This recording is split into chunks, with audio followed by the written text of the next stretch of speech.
বিষ প্রয়োগ করে হত্যা করা হয়েছে মৎস্যচাষী শাহজামালের অর্ধ কোটি টাকার মাছ। রাতের আঁধারে কে বা কারা এ কাজ করেছে বলতে পারছেন না কেউ।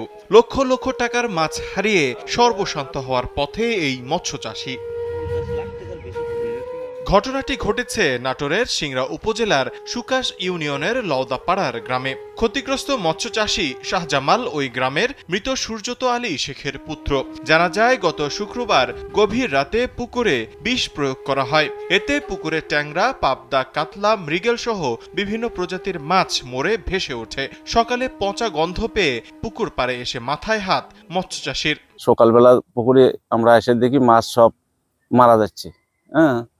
কি হলো, তখন আমরা একটা আতঙ্ক যে পুকুরে তো আমার গ্যাস নাই, পুকুরটা আমি গত রাতেই খাবার দিয়ে গেলাম, ঘটনা কি ঘটলো।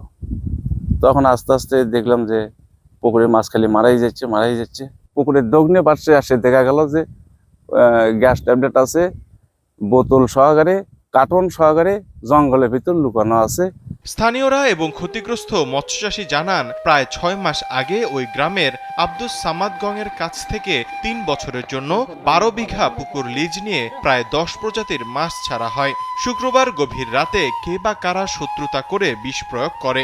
এরপর শনিবার ভোরে এসে পুকুরে মাছ ভেসে উঠতে দেখে এবং বিষ প্রয়োগের কীটনাশক উদ্ধার করা হয়। যে ক্ষতিটা হয়ে গেছে, এই ক্ষতির পরিমাণ আসলে অপূরণীয়। এই ক্ষতি যারা করেছে তারা এই সমাজের এবং এলাকার একটা দুষ্কৃত ব্যক্তি, কুচক্করের মানুষ।